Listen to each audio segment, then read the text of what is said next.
Good morning. We're working on the Ludlow mats using the Ludlow dressing tool. This is your dressing tool base. This is your dressing tool stick. I've already loaded it with mats. And this is your dressing tool file that you file the insides. The reason we use this setup is on the sides of the characters right here, not down on the base, but on the sides of the characters. There are little claws that get made from using your mats. They're formed right inside the groove here where the mats are cast. And if you put enough of them in a stick and you cast them, a lot of times instead of staying in the mold, when your mold drops down, this is going to hang in the stick. And when it hangs into the stick, then you got a problem because you got to try to dig it out. So that tells you that your mats are probably worn. They're not bad, you can still fix them, but they're worn. So today we're going to show how to fix this. Now your Ludlow mats, the grooves will be right at the claws will be right inside of this little opening, and they'll hold it in the stick. Now when you put the mats in this stick, it's going to be different than using your self-centering stick. Your self-centering stick or your other sticks, the sides loose, the mats just drop in and out, and that's what it's designed for, so they'll be easy. But when you use this stick is set solid, so when you put the mats in, you're going to have to press them in and get them exactly right, because they have to be, all the mats have to be the same size for you to use the file.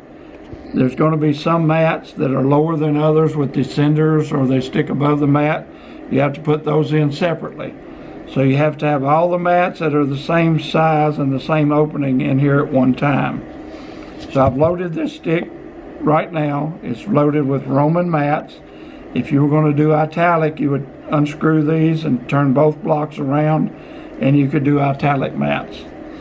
All right, we take this stick once it's loaded. We put it on the base. On top of the file, there'll be a little arrow that shows you which way that the file runs. So you want to go in one direction only. And this goes this way. And on the bottom, if you can see that, one side of this is beveled and one side of this is flat. You want to use the flat side to dress the mats with. When you do this, you have the stick in here, you hold it, you get your file in the groove, and you press towards the side you want to work on, and you make 1, 2,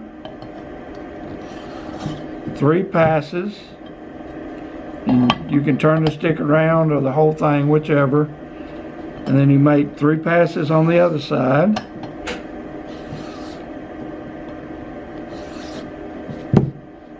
You kind of eyeball it to see if you've taken off the metal that you want, and I see that I have. You're not going to be able to see it on camera, but in here you can see little shiny spots where you've taken off the burrs that are on there. So at this point, what we would have to do is take the mats, put them back in the stick, put them in the machine, and cast them, and see if all of these shiny spots are gone and if the slug pulls out nice and easy. So we'll do that on another little segment, but for right now I just want you to know that's what we're doing. Now on the other side of this base, there's another file. There's also a little arrow right here that shows the direction of travel of your mats.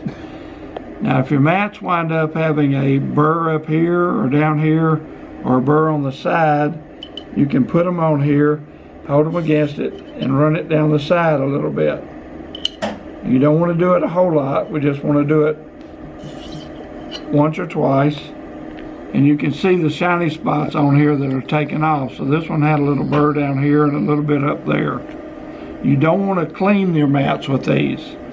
Cleaning the whole mat, you're taking off metal, and that's going to make your mat thinner than what it needs to be.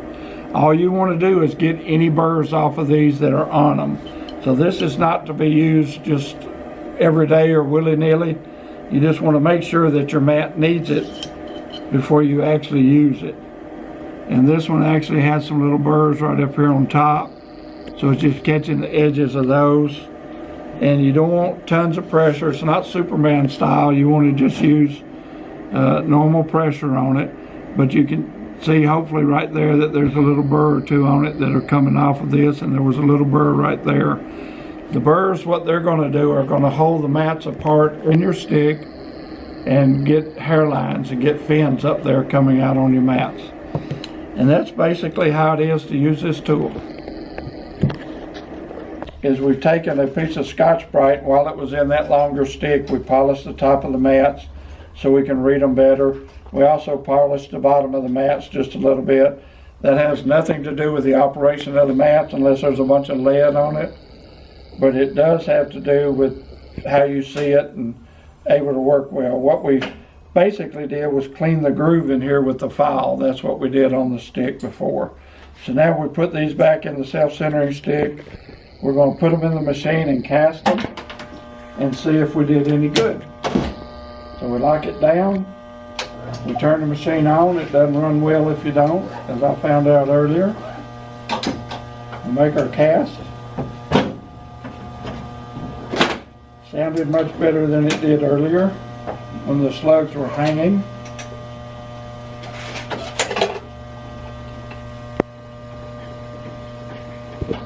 And now, I don't know that you can see it, but all the sides up here are clean and not shiny anymore. They're kind of a mottled gray look like the rest of it.